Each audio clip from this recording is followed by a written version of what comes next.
Your Highness! Over 1,000 of our brothers, gone, just like that. If I don't kill these monsters, how can I face their fallen souls?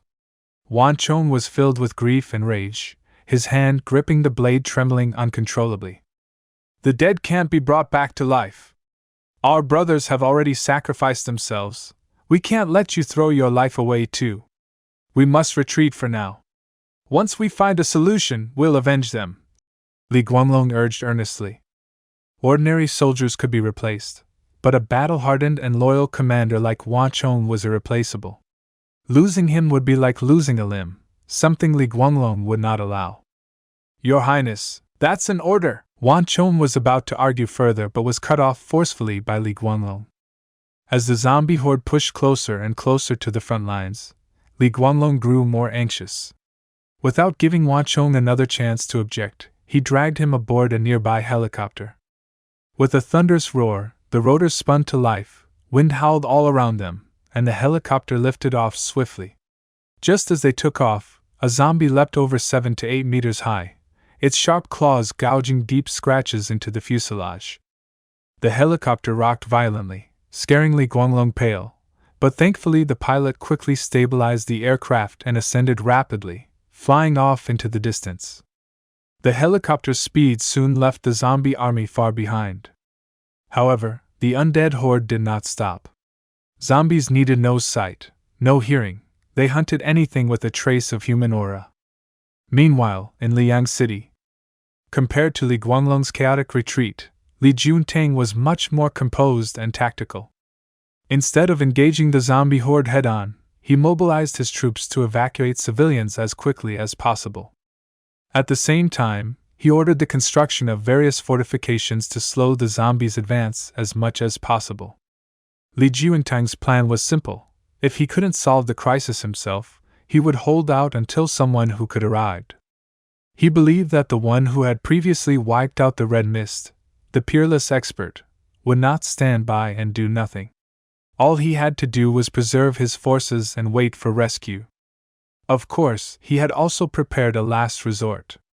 If even that peerless expert failed, then he would request the capital, Stonia, to dispatch missile forces and launch a full-scale bombardment. However, doing so would turn most of Liang City into rubble. Rebuilding could take years, perhaps decades.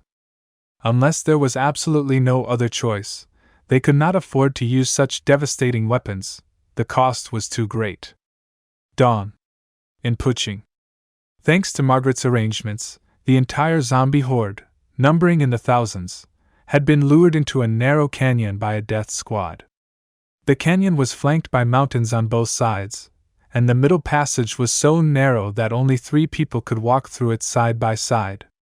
In such a tight space, the zombie army was forced into a long, drawn-out line. Standing silently atop the cliff at the canyon's edge, Dustin calmly surveyed the situation below. Once all the zombies were inside the canyon, he finally made his move. He raised both hands high above his head, then gently clapped toward the canyon's entrance. Boom! With a deafening rumble, the ground began to tremble violently. The mountains flanking the canyon began to shift and close in rapidly, as if a pair of invisible giant hands were squeezing the cliffs together. First, the front entrance sealed shut, trapping the zombies inside. Then the rear exit collapsed, cutting off their retreat. With both ends sealed, the zombie army was completely trapped. They could neither advance nor escape. All they could do was roar and screech at the canyon walls in frustration. Back to where you came from! With a deep breath, Dustin slammed both palms downward. Boom! A thunderous explosion echoed as the 2 mountains slammed into each other, completely collapsing the canyon. Thousands upon thousands of zombies vanished in an instant, crushed and buried within the stone. Just to be sure, Dustin sent another palm strike through the air.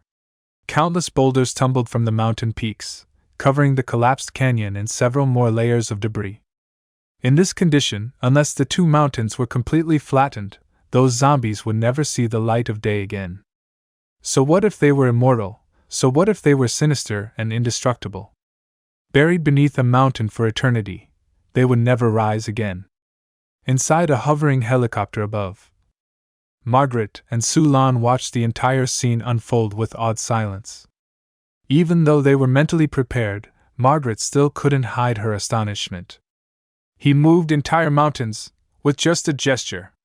So this is what a cultivator of the earth immortal realm can do? A being truly like a deity. Compared to Margaret, Sulan was even more shocked. Back when Dustin had summoned a vortex to absorb the red mist, she was impressed, but not deeply shaken.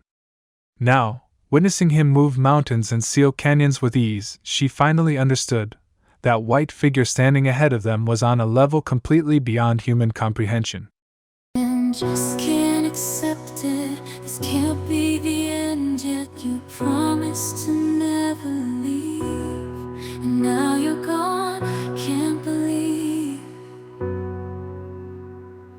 I can feel the world slipping away as you slowly fade from my everyday. You promised forever a love without end, but now I'm left broken, struggling to mend. I thought we were so tied, destined for a lifetime, love with no end, love with no end.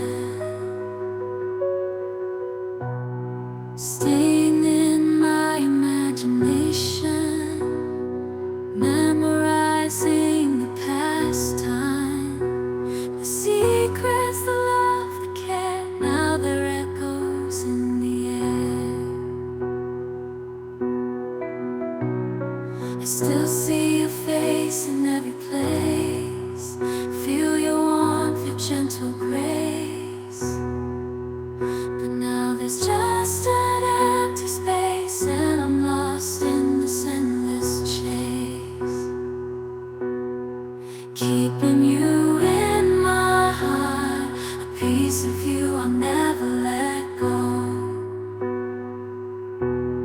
Though distance brings separation, in my heart you'll always glow.